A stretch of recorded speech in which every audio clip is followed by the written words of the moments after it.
तुम्हें क्या लगा था तुम बाहर अय्याशी करोगे, अफेयर्स करोगे और हमें पता नहीं चलेगा?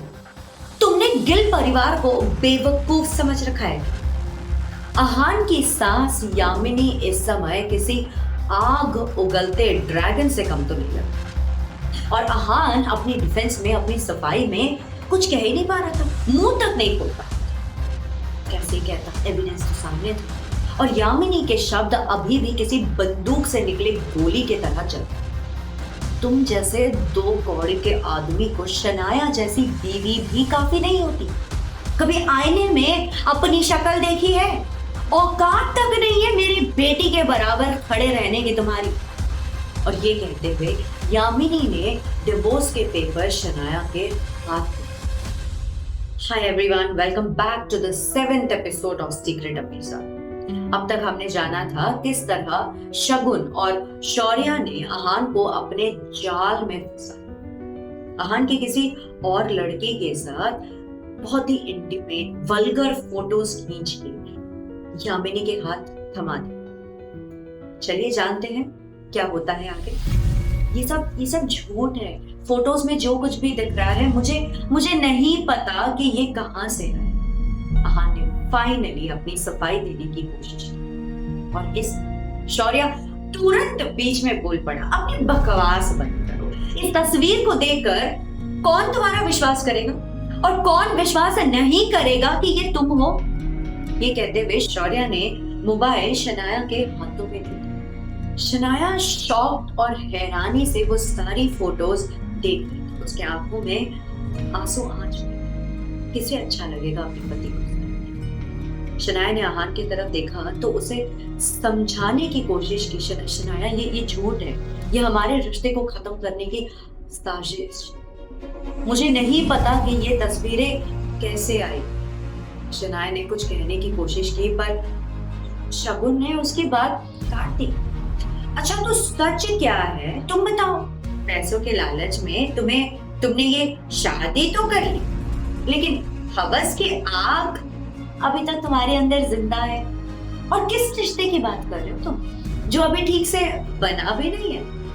शनाया आंखों में आंसू लिए सबके चेहरे देख, उसके आंखों में आंसू देखकर अहान का दिल बैठ गया।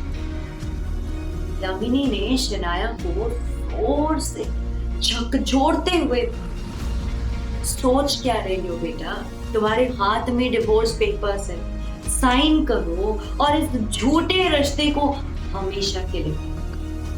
हाथों में पेन लिए शनाया बस डिवोर्स पेपर्स एक टक देखे जाए।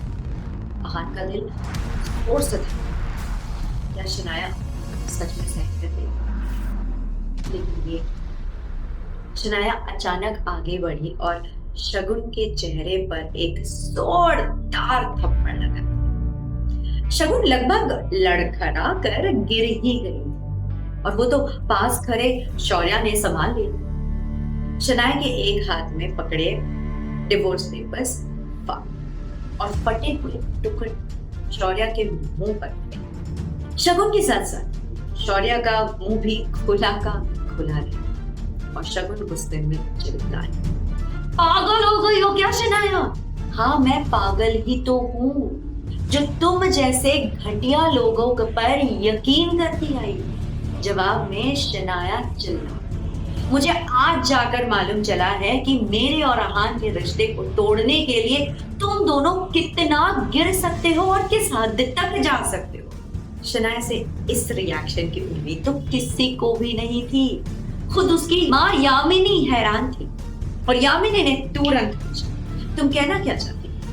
देव मल्होत्रा मुझसे माफी मांगने आया और उसी ने मुझे बताया कि शगुन और शौर्या ने अहान को धोखे से उसके क्लब बुलाया था।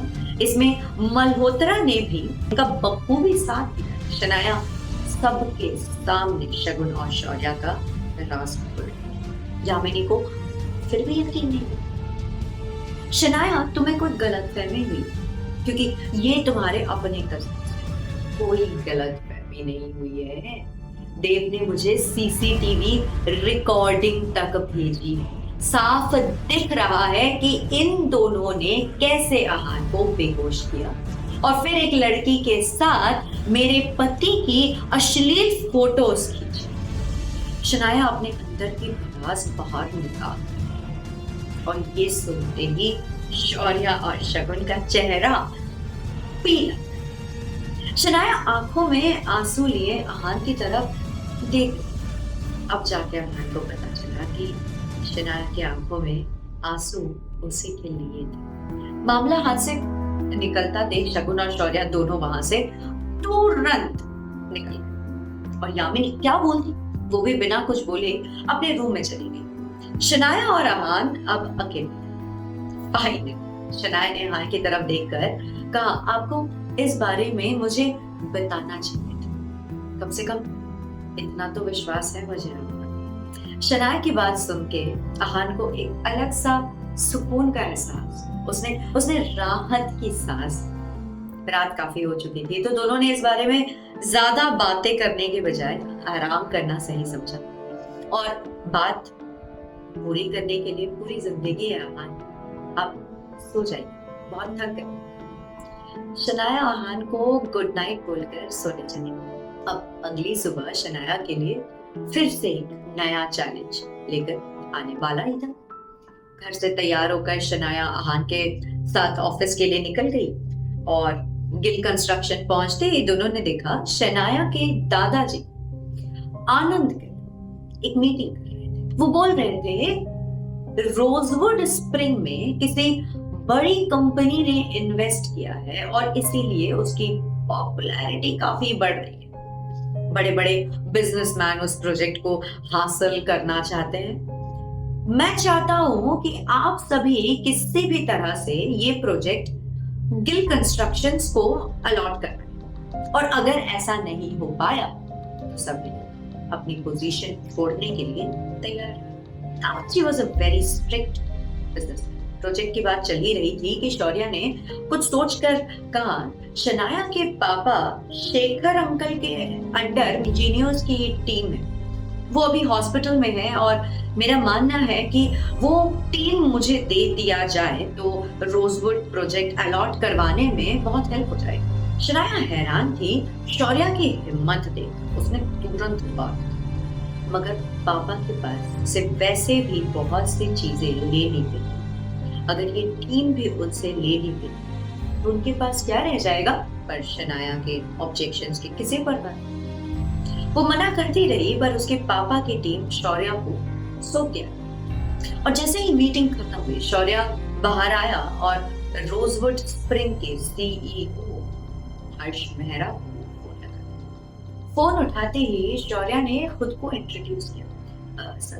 सर मैं गिल कंस्ट्रक्शन से शौर्या बात कर रहा हूँ। रोजवुड के बिल्डिंग प्रोजेक्ट के लिए हम भी पिच कर रहे हैं और चाहते हैं आप ये प्रोजेक्ट हमें अलॉट कर दें।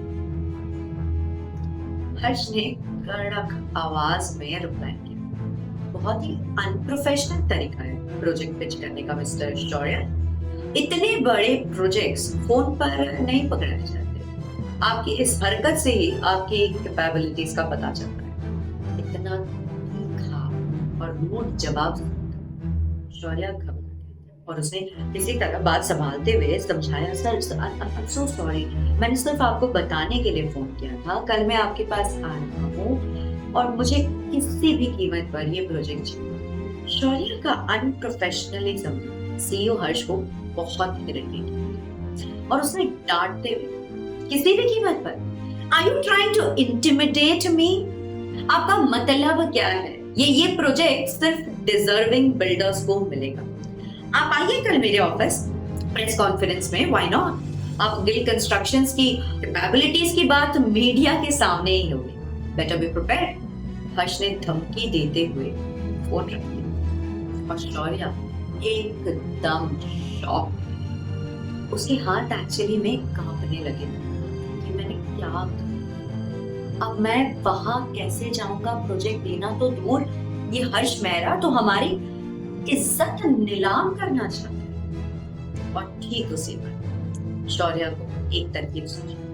वो भागता हुआ दादाजी आनंद गिल के चेम्बर में गया और उन्हें पट्टी पढ़ना। शौर्या की यूजुअल आदत, दादाजी मैं कह रहा था कि शनाया हमारे कंपनी के लिए कितना सोचती है, कितना मेहनत करती है, दिन रात काम करती है।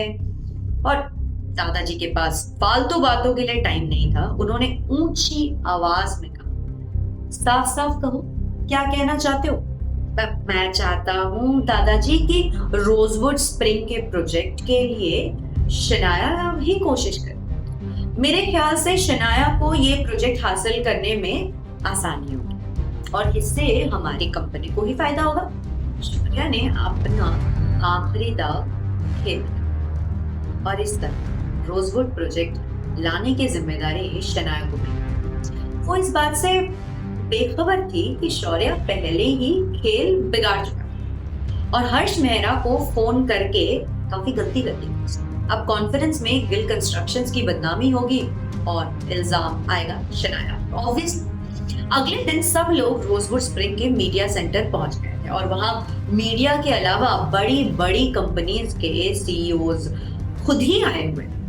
कुछ कंपनीज तो गिल कंस्ट्रक्शन से भी 3-4 गुना बढ़। हर्ष मेहरा ने आते ही एक नजर सब पर डाली और फिर कुछ सोचते हुए उसने ऊंची आवाज में कहा, क्या यहाँ कोई गिल कंस्ट्रक्शन से आया है? क्या शनाया शौर्या के जाल में फंस जाए? सीईओ हर्ष मेहरा का अगला कदम क्या होने वाला? क्या यही है शनाया का करियर का एंड?